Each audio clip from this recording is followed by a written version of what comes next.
William. Ah, Ah bah oui, W, ça j'y ai pensé dès que William Shakespeare. Wallonie, ah, une période, on a le temps. tu connais bien mon travail. Bah, c'était important pour moi puisque c'est la troupe où j'ai échoué après avoir quitté le Théâtre du Soleil pour y jouer Lorenzaccio et Les Trois Sœurs de Tchekhov chez Armand Delcamp. C'est en Wallonie.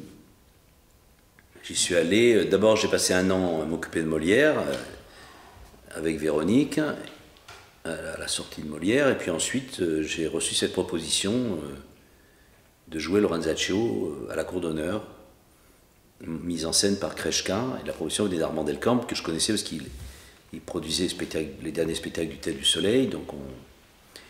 Et à Louvain-la-Neuve, dans cette ville nouvelle qui poussait à l'époque, elle était encore en chantier, elle poussait au milieu des champs de betteraves. Et cette aventure dont j'ai fait 5 spectacles, puis ça s'appelle La Belgique, c'est la deuxième partie de Roman et Nacker, dont il faut que je fasse le texte d'ailleurs, a été cauchemardesque mais haute en couleur. Et j'en ai fait vraiment 5 spectacles qui m'ont fait mourir de rire, mais ça a été vraiment dur. J'en garde une reconnaissance éternelle, parce que comment tu veux en vouloir à une époque qui m'a suggéré 15 heures de théâtre, 3 x 5, 15. 15 heures de théâtre, et d'un théâtre qui a réjoui des dizaines de milliers de gens, qui les a fait rire, qui a été pour moi la Belgique, c'est vraiment, dans le roman d'un acteur, ce qu'il y a de plus fort, c'est l'errance, c'est... J'espère vraiment retrouver une telle richesse d'invention et d'imagination sur ce dont je voudrais parler, parce que là, ça m'a... Donc, l'aspect négatif de l'histoire, je l'ai complètement oublié. C'est rien, quoi, à côté de l'aspect positif.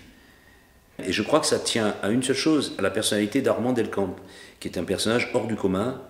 C'est ça aussi qui fait que je ne suis pas aussi communiste qu'il faudrait, ou socialiste, c'est que je crois que on n'est pas tous pareils. Je pense qu'il y a des gens qui sont mieux que nous. Je pense qu'il y a des gens qui sont au-dessus de nous. Armand Delcamp, Ariane Mouchkine, Chéreau. Vraiment, c'était pas mon monde, et il y a des choses que je détestais chez lui, mais il y a des gens au-dessus de nous. Des gens, Savary, pour moi, Dieu sait que c'est des gens qui sont hors du commun. Et j'espère bien un jour être comme eux. Voilà, je pense qu'on a besoin, comme on a besoin d'art fort, c'est pour ça que l'art du théâtre aujourd'hui d'ailleurs est condamnable, parce qu'il est faible.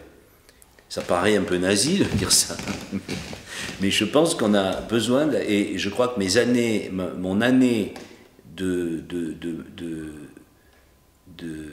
désarroi en Belgique, en Wallonie, a été illuminée, véritablement illuminée, sauvée, je cherche un mot presque religieux, enfin pas comment on peut dire, par la personnalité d'Armand Delcamp, qui est quelqu'un d'extrême, d'adorable, d'effroyable, il y a des moments où je le détestais, avec Bruno, mais c'était une personnalité d'une telle intelligence, d'une telle générosité, et d'une telle force que ça a été et du coup tout mon spectacle, puisque c'est un spectacle, la Belgique, a été emporté par ce personnage d'Armand Delcamp, qui avait la patte folle à l'époque, et à cause de quoi je l'imaginais comme le capitaine Ahab d'un vaisseau en perdition, qui était l'atelier théâtral de la Nouvelle-Belgique, comme je l'appelais.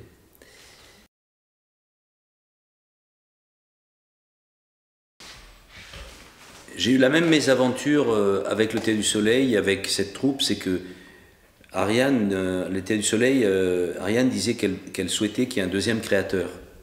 Et quand l'occasion s'est présentée, c'est-à-dire quand j'ai monté Don Juan, qui a été un succès formidable, une réussite incontestable, au lieu de se dire chic, il y a un deuxième créateur et qui aurait fait que je serais resté au Théâtre du Soleil, elle est devenue jalouse. Elle dirait que c'est pas vrai, mais moi je sais que c'est vrai. Elle est devenue jalouse, elle n'a pas supporté que le spectacle soit aussi réussi, que le public se régale autant, et donc elle a cherché la bagarre, elle a cherché la querelle avec moi, elle l'a trouvée très vite, parce que je n'avais pas du tout envie de m'imposer par la force. De toute façon, j'aurais pas pu, elle est bien plus forte que moi. Donc je me suis enfui, j'ai foutu le camp. Et la deuxième fois, c'est en Belgique, pareil. Armand, quand il m'a engagé comme acteur, il m'a dit qu'il me donnerait les moyens de faire des spectacles. Là, c'est pour la raison inverse. L'échec a été tel de Lorenzaccio, ça a été un échec effroyable, un bide noir, que il n'a pas eu le cœur ou l'envie ou je ne sais pas quoi de me donner vraiment les moyens de faire des spectacles. Il m'a proposé des choses inacceptables. Moi, après, je l'ai raconté dans mes spectacles. Hein. Donc moi, je lui ai fait des propositions qui n'étaient pas non plus acceptables, tellement qu'elles étaient chères et compliquées, mais je voulais une preuve de sa confiance, que vraiment il voulait me... Mais je vais même plus loin, un jour, je lui ai dit, tu sais Armand, moi si j'avais monté moi Lorenzaccio, ça aurait été un triomphe. Et il m'a répondu, c'est vrai. C'est vrai. Sous-entendu, c'est vrai, mais j'aurais pas eu envie que ce soit toi qui le fasses. Voilà. Et surtout, j'aurais pas eu envie que ce triomphe, de voir ce triomphe. Donc, c'est ça qui est compliqué. Et j'ai appelé une de mes pièces le triomphe de la jalousie.